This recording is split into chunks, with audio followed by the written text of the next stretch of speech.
The lock clicked with finality, its sound echoing through the humming server room. My phone was gone, confiscated, no way to call for help. Maybe a night alone will fix your attitude, Dominic sneered through the small window in the heavy metal door. Behind him, I could make out the shadows of Trent and Jaden, their laughter floating through the crack. Think about your place in this company while you're in there, Trent added, his voice dripping with satisfaction. Maybe tomorrow you'll remember who's in charge. The light from the hallway vanished as they walked away, leaving me alone with rows of blinking servers. The room's temperature was kept at a constant 62 degrees to protect the equipment. I wasn't dressed for it in my thin blouse and skirt. They knew that. I sank to the floor, hugging my knees to my chest, as their footsteps faded. Tears burned behind my eyes, but I refused to let them fall. This wasn't just about the cruel prank or the humiliation. It was about 6 months of systematic undermining, of watching my ideas being stolen, of being interrupted in meetings, of working twice as hard for half the recognition. The company holiday party replayed in my head, just hours ago, when I'd finally spoken up after Dominic presented my database optimization solution as his own. The stunned silence as I'd stepped forward. The way his face had twisted in rage. "You're nothing but a troublemaker," he'd hissed when we returned to the office. "And I've had enough." I glanced at my watch. 9:43 p.m. The cleaning crew wouldn't arrive until 6 a.m. The thought of spending 8 hours in this cold, sterile room made my chest tighten. But then my eyes drifted to the central terminal, still logged in under Dominic's credentials. He'd been monitoring server performance when he decided to teach me this lesson. He'd left everything open. Before I continue with what happened next, if you're new here, hit that subscribe button. This story isn't just about revenge. It's about standing up for yourself when the whole world seems determined to push you down. Drop a comment if you've ever had to deal with workplace bullies. Trust me, what happens next might give you some ideas, though I wouldn't recommend following my exact playbook. My name is Ziv, not Ziva or Zivia, just Ziv. I'd graduated top of my class in computer science 4 years ago, with dreams of changing the tech world. What I didn't expect was entering an industry where I'd constantly have to prove myself. I'm naturally quiet, preferring to let my work speak for itself. Maybe that's why they thought I was an easy target. I'd joined Next Gen Software Solutions 6 months ago, lured by promises of innovation and growth. The reality was different. A boys' club masquerading as a modern tech company. I was the only woman on the development team, and they never let me forget it. My first clue should have been Dominic's reaction during my interview when he realized I wasn't a male Ziv, as he'd assumed from my resume. The flash of disappointment in his eyes quickly masked with a tight smile. "Interesting name for a girl," he'd said, not bothering to hide his surprise. Despite his initial reaction, my technical skills had impressed the hiring panel enough to bring me on board. What I didn't tell them was my full background. Before this job, I'd spent 3 years as an ethical hacker, contracted by major companies to test their security systems. I'd been one of the best, until a similar toxic culture at that firm drove me to start fresh. I stared at the terminal, my mind racing with possibilities. 8 hours, unrestricted access, no oversight. My fingers hovered over the keyboard as I considered my options. The sensible part of me said to just wait it out, report the incident to HR in the morning, and start looking for another job.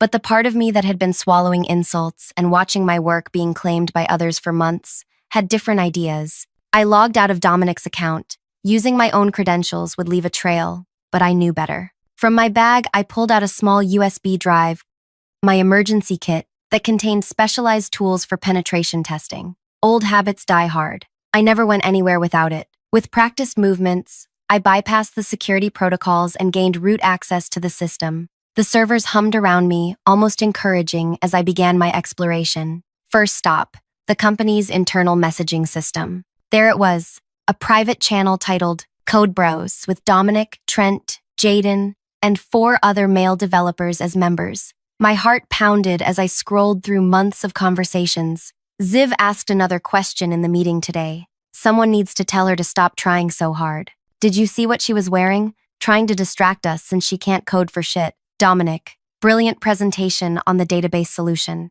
Much better than her original garbage proposal. I felt sick reading their messages, but one particular exchange from last week made my blood boil. Dominic, the Robertson project promotion is coming up. Keep Ziv busy with bug fixes so she doesn't have time to shine. Trent, already on it. Assigned her all the legacy code maintenance. Jaden. She'll never make senior developer at this rate. Dominic. That's the point, genius. I had been working 16-hour days trying to keep up with my regular work plus the extra assignments they'd been piling on. Now I understood why. Digging deeper into their private communications revealed something even more disturbing. Dominic had been systematically taking my code submissions, making minor modifications, and presenting them as his own work to upper management. The promotion track I'd been promised during hiring was being built on my ideas, with someone else's name attached. My hands trembled, but not from the cold anymore. I needed evidence, something concrete that couldn't be disputed, something that would make sure they never did this to anyone else again. I created a secure folder on my drive and began copying conversations, timestamps, original code submissions, and the modified versions Dominic had presented.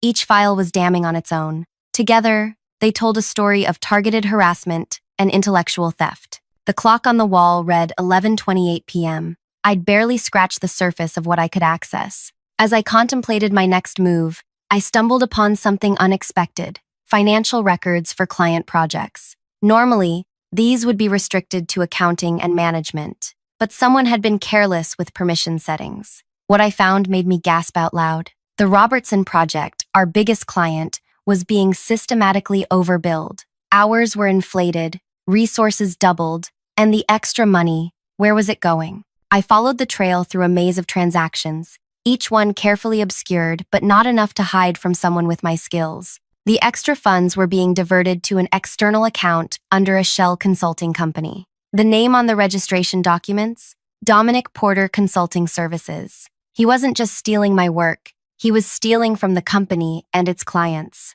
I was so engrossed in my discovery that I almost missed the sound, a faint click from the direction of the door. My heart stopped as I quickly minimized Windows and pulled out the USB drive. Had they come back to check on me? I huddled in the corner, pretending to be asleep, as the door creaked open slightly. Light from the hallway spilled into the room, illuminating a portion of the floor. Through barely open eyes, I could make out a silhouette, smaller than Dominic or the others. "Hello? Is someone in here?" a woman's voice whispered. I remained silent, unsure if this was some kind of trap. "I know someone's here." The system alerted to activity in this room. The door opened wider, revealing a woman I'd seen around the office but never spoken to. "Oh, you're the new developer, right? What are you doing locked in the server room at midnight?" I hesitated, not sure if I could trust her. In the dim blue light of the server room, I could make out her features now: dark hair pulled back in a practical ponytail, glasses perched on her nose, and an expression of genuine concern. "They locked me in," I finally admitted, my voice hoarse. "Dominic and his team said they wanted to teach me a lesson about my attitude." Her face hardened. "I'm Raya. I work in cybersecurity upstairs." She stepped fully into the room, letting the door close behind her. I got an alert about unusual access patterns. Now I understand why. I scrambled to my feet. "Are you going to report me?" Raya studied me for a long moment. "That depends on what you're doing." The look in her eyes told me she might be an ally, but I'd been wrong about people before.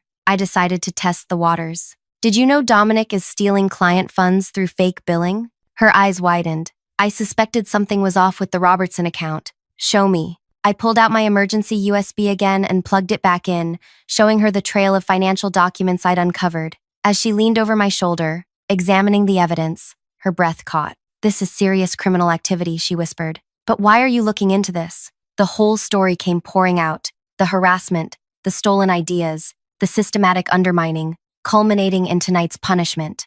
Raya's expression grew darker with each detail. "They did the same thing to me last year," she finally admitted. "I was supposed to be on the development team, but after I corrected Dominic in a meeting, I was suddenly transferred to cybersecurity. Isolated, away from the main projects." She pushed her glasses up. "I thought I was alone." "You're not," I said, "and neither am I, apparently." For the next hour, Raya helped me navigate deeper into the company's systems. Her security credentials combined with my hacking skills made us an unstoppable team. We uncovered more victims. 3 other women had left the company in the past year alone, all after conflicts with Dominic's team. "They're going to suspect something if they find us both here in the morning," I said, glancing at the time. "It was nearly 2 a.m. Raya nodded. "I need to go back upstairs and delete the security alert that brought me here. But first, She pulled out her phone and took photos of several key documents on the screen. Insurance. Why are you helping me? I asked as she prepared to leave. She paused at the door. Because last year I was too afraid to fight back. I've been regretting it ever since. Her eyes met mine. What's your plan? I honestly hadn't thought that far ahead. Gather evidence and report it to HR? Rhea's laugh was bitter. HR is in Dominic's pocket. His sister-in-law is the director. She shook her head. You need something bigger, something public, something they can't sweep under the rug. After she left, I sat in silence, considering her words. The server hummed around me, the only witness to my growing determination. I couldn't just expose Dominic. I needed to dismantle the entire toxic system he'd built. I turned back to the terminal and began a new search, looking for board members' contact information, company bylaws, and whistleblower protocols. If I was going to do this, I needed to understand the full battlefield. That's when I found it, buried in old emails between Dominic and the CEO. A conversation from before I was hired, discussing the upcoming government contract bid worth millions. We need to demonstrate diversity in our technical team for the federal requirements, the CEO had written. Find a female developer with the right credentials. Just make sure she doesn't interfere with our actual work. Dominic's response made my stomach churn. Already interviewing candidates. Found one with an ambiguous name who looks perfect on paper. She'll be our diversity hire, and we can keep her busy with minor tasks while the real team handles the contract. I was never meant to succeed here. I was hired specifically to be a token, to check a box for a lucrative contract. My technical skills, my education, my experience, none of it mattered to them. I was just a woman-shaped prop in their corporate theater. The realization hit me like a physical blow. Tears welled up again, but this time from pure rage. I'd been working myself to exhaustion, trying to prove my worth to people who had decided I was worthless before they'd even met me. I closed my eyes, letting the fury wash through me. When I opened them again, my vision was crystal clear. This wasn't just about seeking justice for myself anymore. This was about changing the system. I created a new folder on my USB drive labeled Operation Reset and began working methodically. Over the next few hours, I compiled evidence, created backups, and developed a comprehensive picture of the corruption running through NextGen. The financial fraud was just the tip of the iceberg. There was harassment, discrimination, bid rigging, and client deception at every level. Around 4 a.m., my phone vibrated with a text from an unknown number. It's Raya. Deleted the security alerts. Found something else you should see. Check your email. Used company VPN to mask it. I accessed my personal email through a secure browser and found a message with a large attachment. Raya had sent me personnel files, exit interviews from former employees, all containing redacted complaints about Dominic and his team. She'd also included a note. HR deleted these from the system, but I keep backups of everything. Good luck. With this final piece, my evidence was complete. Now I needed a strategy, a way to release this information that would guarantee action. Going to the CEO was pointless. He was complicit. The board members were mostly old friends of the founder. The legal system would take too long, and corporate lawyers would bury the case in paperwork. I needed something immediate and undeniable. As I contemplated my options, I heard footsteps in the corridor outside. My heart pounded as I quickly closed everything, removed my USB, and returned to my corner, pretending to be asleep. The door opened and the light flicked on. Rise and shine, princess, Dominic's voice boomed. Night in the dungeon teach you anything? I blinked up at him, feigning grogginess. Trent and Jaden flanked him, all three wearing identical smirks. Behind them stood Carson, the newest member of their team, looking uncomfortable. I asked you a question, Dominic pressed, his tone hardening. I stood slowly, my legs stiff from the cold and hours of sitting. Yes, I said quietly. I learned a lot. Good, he nodded, clearly satisfied with what he perceived as my broken spirit. Then you can start by apologizing to me and the team for your behavior at the party. I looked at each of them in turn, noting their expectant faces. They were waiting for my submission, my defeat. I'm sorry, I began, my voice barely above a whisper. Dominic's smile widened, louder, so everyone can hear you. I'm sorry, I repeated, raising my voice slightly, that you felt threatened enough by my abilities to lock me in a server room overnight. The smiles vanished instantly. I'm sorry that you're so insecure about your own skills that you need to steal my work. Dominic's face reddened. You little. And I'm especially sorry, I continued, stepping toward them, that you were stupid enough to leave me alone all night with access to everything I needed to expose you. The color drained from Dominic's face as he glanced at the terminal, still showing the login screen. What did you do? He whispered. I smiled, a cold expression that made even Trent step back. I guess you'll find out. Carson looked between us, confusion evident on his face. What's she talking about, Dom? Before Dominic could respond, his phone began ringing. He pulled it out, glanced at the screen, and his expression turned to pure panic. It's the CEO, he said, his voice cracking. Why is he calling me at 6 a.m.? Dominic stepped away to take the call, his face growing paler with each passing second. The others watched him nervously, glancing between their leader and me. I remained perfectly still, my expression neutral, despite the adrenaline coursing through my veins. Yes, sir. Right away, sir. We'll be there immediately. Dominic stammered before ending the call. He turned to me, eyes narrow with suspicion and fear. What have you done? I tilted my head slightly. Maybe you should check your email. All four men pulled out their phones at once, the synchronized look of horror that spread across their faces as they read whatever had been sent would have been comical under different circumstances. This is illegal, Dominic hissed, waving his phone in my face. You can't access private company information, says the man who just imprisoned me overnight in a secure area against my will, I replied evenly. Interesting definition of illegal you have there. Jaden grabbed Dominic's arm. We need to go to this emergency meeting now. The entire executive team and board are waiting. As they turned to leave, Dominic pointed a finger at me. This isn't over. You're fired. Actually, I said, holding up my phone that Raya had returned to me along with a message from the CEO's assistant. I've been specifically requested at this meeting too. I smiled. Shall we walk together? The journey to the top floor executive suite was silent and tense. In the elevator, I stood calmly, while the four men shifted nervously, exchanging worried glances. Carson looked completely lost, continuously checking his phone as though searching for answers. The elevator doors opened to reveal a reception area where Raya was already waiting, along with several other employees I recognized from different departments. They all wore the same expression, a mixture of anxiety and anticipation. What's going on? Carson whispered to Trent, who ignored him. The CEO's assistant, Miranda, appeared from behind the heavy mahogany doors of the conference room. Everyone is waiting. Please come in. The scene inside would be forever etched in my memory. The long conference table was filled with board members, executives, and legal representatives. At the head of the table sat CEO Nathan Walsh, his face a mask of controlled fury. A large screen on the wall displayed various documents and chat logs, the familiar evidence I had collected overnight. Sit down, Nathan ordered, pointing to the empty chairs on one side of the table. Dominic and his team took their seats nervously. I moved toward the other side, where Raya had saved me a spot. Miss Ziv, Nathan addressed me directly. I've spent the last hour reviewing the information anonymously sent to every board member, executive, and key client of this company. He gestured to the screen. Would you care to explain how you came by this evidence? Every eye in the room turned to me.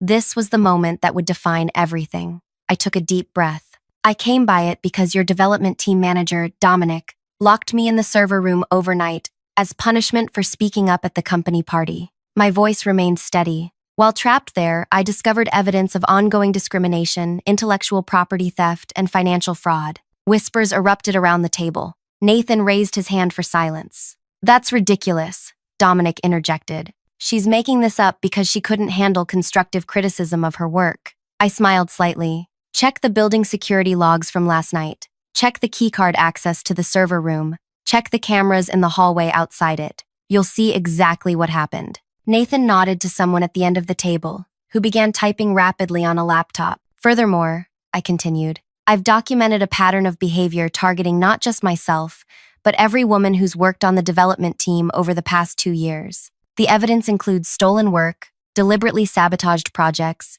and a coordinated campaign to force women to quit or transfer. These are serious accusations, said an older woman I recognized as the head of the board. But what about these financial documents? Are you suggesting actual criminal activity? Before I could answer, Dominic stood up. This is absurd. She broke into secure company systems. Whatever she found was obtained illegally. Actually, Raya spoke up for the first time. As the head of cybersecurity, I can confirm that no systems were broken into. All access was gained through legitimate credentials that were carelessly left logged in or through security vulnerabilities that my team has been warning about for months. The IT director, who had been checking security footage, looked up from his laptop. The camera footage confirms Miss Siv's story. She was locked in the server room at 9:43 p.m. last night and not released until 6:02 this morning. The room fell silent as the implications sank in. Is it true? Nathan finally asked, looking directly at Dominic. Did you lock an employee in a restricted area overnight without access to food, water, or proper facilities? Dominic's composure cracked. She needed to learn her place. She was undermining my authority, questioning decisions in front of clients. His outburst confirmed everything. Several board members physically recoiled at his words. What about the financial irregularities? Pressed the legal representative. The Robertson Project billing shows systematic fraud amounting to nearly $500,000. All eyes turned to Dominic again. Sweat beaded on his forehead as he realized he had no way out. It wasn't just him, I said, drawing attention back to myself. This was a coordinated effort by Dominic, Trent, and Jaden. Carson is new. I don't believe he was involved in the financial aspects, though he participated in the harassment. Carson's eyes widened. What? I never! The private chat logs say otherwise. Raya interrupted, putting a particular conversation on the main screen that showed Carson making derogatory comments about my appearance. For the next hour, the meeting continued as each piece of evidence was examined and verified. Technical experts confirmed my code had been stolen and presented as Dominic's. Financial auditors validated the billing fraud. HR was forced to acknowledge the pattern of complaints that had been systematically buried. Throughout it all, I remained calm, answering questions precisely and professionally. Inside, though, I was burning with satisfaction as I watched the carefully constructed world Dominic had built crumble around him. Near the end of the meeting, the head of the board addressed me directly. Miss Ziv, the company owes you an apology for the treatment you've endured. What would you like to see happen here? This was the moment I'd been waiting for. My revenge wouldn't be shouting or threats. It would be systematic, just like their abuse had been. 3 things, I said clearly. First, immediate termination of those involved in fraud and harassment. Second, a complete review of all code contributions with proper credit restored to the original authors. Third, a structural change to how teams are managed, with clear reporting channels for misconduct that don't go through HR. The board members looked at each other, then back to me. That seems reasonable, the chairwoman said. Anything else? I smiled slightly. Yes, I'd like to be considered for the now vacant position of development team manager. Nathan blinked in surprise. You want Dominic's job? I want the job he prevented me from earning. I corrected. My qualifications are in my file, including the 3 years I spent as an ethical hacker and security consultant that I didn't initially disclose when applying for an entry-level position. The room erupted in conversation again. Dominic looked like he might be sick. You set us up, he whispered, finally understanding. You played helpless all night, knowing what you were doing. I leaned forward slightly. Maybe a night alone in the server room really did fix my attitude. 2 hours later, I watched from the lobby as Dominic, Trent, and Jaden were escorted out of the building by security, carrying boxes of personal belongings. Carson had been placed on probation pending further investigation. The company's legal team was already in contact with law enforcement regarding the financial fraud. Raya appeared beside me, a satisfied smile on her face. Well played, she said quietly. I didn't expect the coup de grace with asking for his job. It wasn't about the job, I admitted. It was about making sure they could never claim I wasn't qualified for it. So what happens now? You're really staying here after all this? I turned to her with a determined expression. The board approved my 3 conditions. They're announcing a complete reorganization of the development department. I'm not just staying, I'm helping rebuild this place from the ground up.